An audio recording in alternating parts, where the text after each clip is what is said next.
Well, hey guys, and welcome to another episode of Amesy's Corner. Now, I had big plans today. I wanted to get in here and pull that Moto cane out and get a little work done on that. We've had some nice weather, nice warm weather. Still got tons of snow caulking over the program. So I wanted to get in and pull these mopeds out, pull that Moby out, and just go over it a little bit, get it ready to go. But I come over, let's see if we can do this without breaking an ankle. Now, I store these mopeds in an old van that we keep out back of the shop here, which is right here. Yeah. So, those bikes are in this van, and the back door doesn't open. It's got like a big freezer. That's what this thing here is the refrigerator unit. There's a big freezer back thing, and it doesn't really open in the back, and it doesn't look it from here, but this snowbank is packed up, right about the height of those windows. So yeah, that plan A looks like it's dicked because of this, the buriedness of the van here. So, well, I mean, I don't care about the van. The van's, you just use it for storage. It runs and all. It just needs a lot of work, but it's been here longer than I have. So that ain't happening today. I ain't getting in there. So, I guess plan B, I need an antenna. The 9000 needs a new antenna. Actually, when I was picking these mopeds up, these bikes up, the person helping me load them in, I didn't notice my antenna was sticking up a little bit, and the rear wheel of the bike took the antenna out. And that was, a couple months ago. I've been dealing with just staticky radio. So I can get down without falling through this. So, in accordance with I'm here, and I got to do something. I came all the way up here. I didn't just to get cocked over, just for the program to get cocked over by being buried. So, I guess I'm doing an antenna. And there's another piece of equipment we have in the shop. I think maybe I'll break my neck here. I think maybe we'll do a little unboxing of a piece of equipment we got in there. So yeah, I have to open up the doors, turn off the alarm.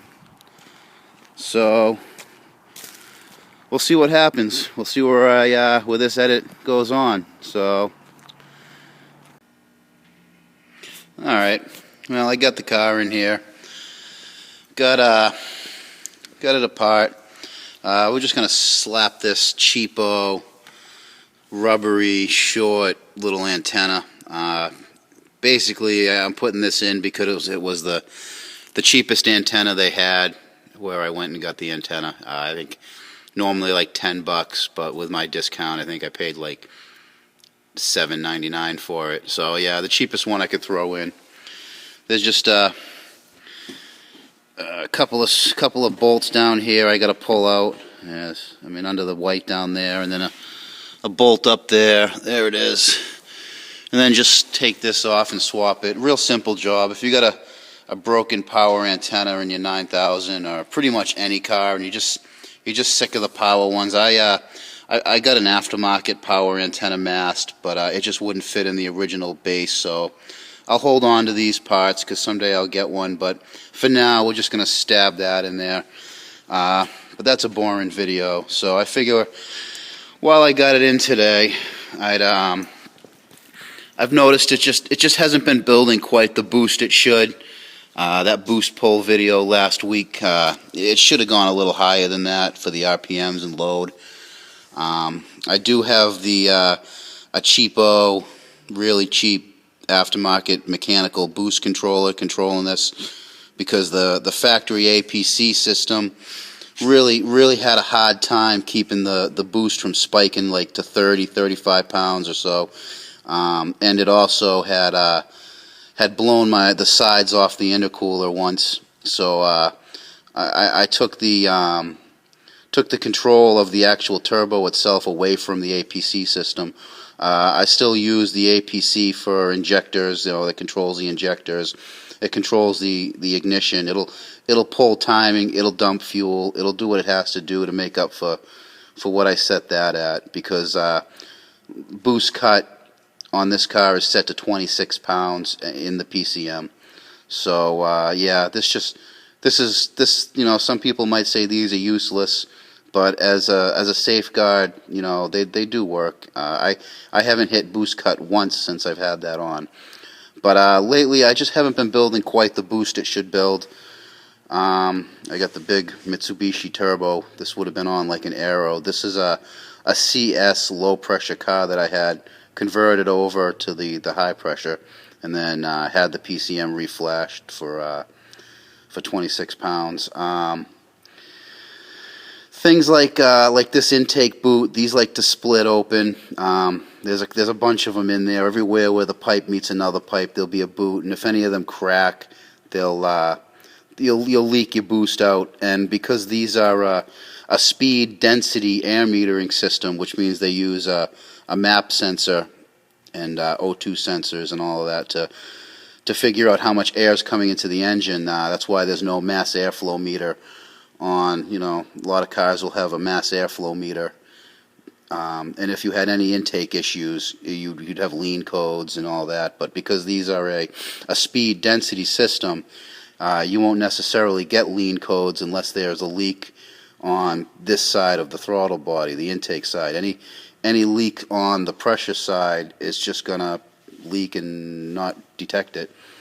So I think this would be a good time to pull this intake out.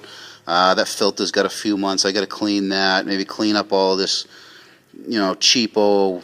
I just went and bought the cheapest tubing I could to make the intake, and it's pretty clean. It stays clean in there, so I know it's working and no leaks. But I'll clean this filter, and I think while it's apart, I'll stick my, I got a homemade boost leak checker. Let me show you what that consists of. This is something you can make at home. Basically all it is a air pressure regulator that will go below 20 pounds. There it is, focused. Because anything over 20 pounds, you got to be careful because you can blow stuff like your intercooler apart. So you want to have a pretty decent pressure regulator built into your boost pressure checker. I got this off another tool. I think it was a spray rig that we didn't use anymore, so I scavenged the regulator off of it. Now, you don't really want to hook this right to your intake without some sort of protection, something like a fuse. So what I do is I just took an old Schrader valve from a tire. I took the valve out of it, and you drill a hole in it. You want a beefy can. Some cans are kind of flimsy. This was some belt dressing, useless belt dressing that I made into this. Now, I don't have a hose clamp here because this is my fuse. This will fail right here. This will blow this out, make a big bang. Not a lot of force. It won't hurt anything. It'll scare you. But this will blow before your intercooler will go. This will go on your turbo, and then we'll put the pressure to it. So let me get in here. I'll take this apart a little bit. I'll hook that pressure tester up, and we'll use some soapy water on different connections. Pretty much look for anything that's cracked. I did this once where I was losing a lot of boost, and this boot here was split in the bottom. If I can find a picture, I'll see if I can splice it in for you. But yeah, so I'm going to dig into this a little bit, get that filter soaking, get this all apart, and hook that boost tester up, and it'll be there in a minute for you guys. Alright, I've got this all set up. I got the my boost leak contraption in place. I got the gauge here. We're right about, a little under 10 psi. I could go a little higher, but then sometimes these will creep. You really don't want to go much past 15 or 20. I know I can do 20 safely with this car, but I'm using a lot of air, and I'm sure you can hear a lot of hissing going on. So I definitely have a leak in here somewhere. So this sounds like a big leak, and we'll see if we can get into it in a moment. But say you have a smaller leak you're trying to find. Well, I have right here just soapy bubble water. This is just some, shampoo actually. I have, excuse me, that's that filter, bucket's full. This is just some soapy water, some shampoo we have in the shop for if we ever get like grease in our hair, we can just get it out real easy. So you can use like Mr. Bubbles or dishwashing detergent. This is just some shampoo and some water in an old squirt bottle. We'll prime it so it's squirting. Now the soapy water, you can use this for tires. Of course, it's probably not going to squirt for me. Let me give it a little squeeze. There we go. So what you want to do is you just want to put some soap, a little bit of squirt here and there. This is kind of just puking it out, but you get the idea. You'll put this along all your junctions and your vacuum lines and everything. You'll put this on like your bands or up in this area, and this is going to show you any pinhole leaks. They're going to turn into a big frothy white mess. I hear an awful lot of hissing. I think I have a bigger boost leak in here than I thought I did. I hope I didn't blow that intercooler again. No, actually, I hear something up here. Did I blow another one of these? Oh, what have we here? Oh yeah, I'd say that's a pretty good leak right there. Wow, I can actually feel under this hose, and it's wow. Now we should see a ray. I won't focus. Come on, focus. Yeah, and you'll see it building a little pressure when I stop the leak. Not much because I got this set, but and it drops down just a touch. But hey, there's my leak. There's where my performance is gone. Let me pull that out of here, and I'll be right back. Well, this antenna kind of went sideways on me.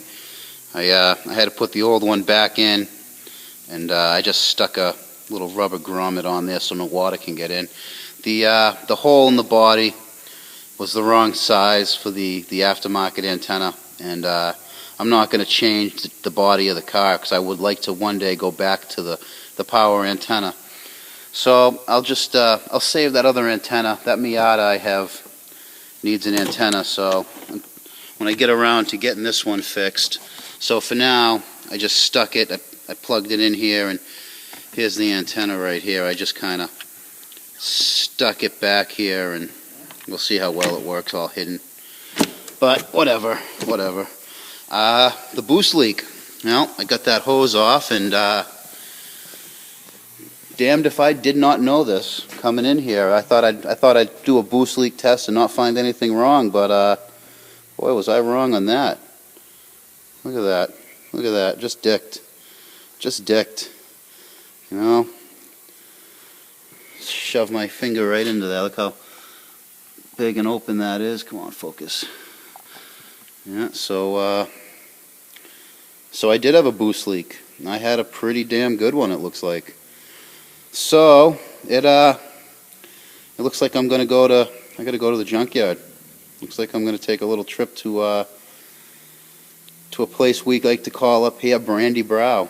There's a big sand pit we used to go riding in that has a junkyard in it. So they've got a few of these cars there. There's also another junkyard right down the street that has a few of these in it, but I don't think they're open today. It's being Sunday, so yeah, Saab 9000 boost leak test. If you're not making the power, you know, that's what happens to these older girls when you start cranking the boost. You know, you crank the freak switch up to 11, and the weak parts are going to show their face. So I guess I'm all done in here for today. For now, Luckily I have other vehicles I can drive home and drive to the junkyard and all that. Or maybe I'll just smash this together and drive this there and do it in the lot. I don't know. But at any rate, I'm going to spare you the details of cramming this together because it's basically just together and an air filter. So yeah, I'll have to get this fixed. We'll have to get a boost pull in this car. You know, maybe one where it's actually making the boost it's supposed to make and not struggling to do 18 pounds. So, anyways, guys, I hope this was informative. I hope this kind of shows you how easy it is to do a boost leak test on these cars, and a neat little rig that you can rig up and be able to test this. This isn't just something that'll work on this car. I actually built this boost rig tester for an Audi A4 that I had built for somebody. I had an Audi A4. We got them up around 20 pounds of boost in that car reliably, and I would use this and that. So yeah, if you've got a leak, that's how you check it. You can also use a smoke tester, and I was going to use the smoke tester, but I figured you guys that own these cars aren't going to be able to get an expensive smoke tester. But you can get a pressure regulator like that for like $10. You can probably get one at Home Depot, pretty damn cheap. Sometimes you can buy them with a tool and just take it off of the tool and use it to do this, and then put it back on the tool. It's basically just a couple of fittings to fit in and the Schrader valve. I can't emphasize having this can enough though, because this will blow off at about 20 pounds with this size can, and you really need that protection in there, because you can do a lot of damage with this if there was no safety built into it. So you know, keep that in mind if you're building a boost leak tester. You'd rather have the tester blow apart than the intercooler or something, you know, hose or something blow apart. So, well, I hope this was informative. I'm kind of glad I did it. I really just thought it would be a video to show you how to smoke test or leak test. I didn't think I'd find a problem. So, I'm going to get this fixed, and until next time, keep it out of the cabbage. Well, we got that hose put on. I've had to play around for a few minutes to get the thing to not overboost. So we're probably going to hit boost cut a couple times here on this run, getting onto the highway. Hopefully there's not too much traffic. It's probably going to make too much boost and fall on its face. That's what these do when they hit boost cut. They fall on their face. So, a little traffic coming. We'll wait for that, and we'll jet right out here and see what it does.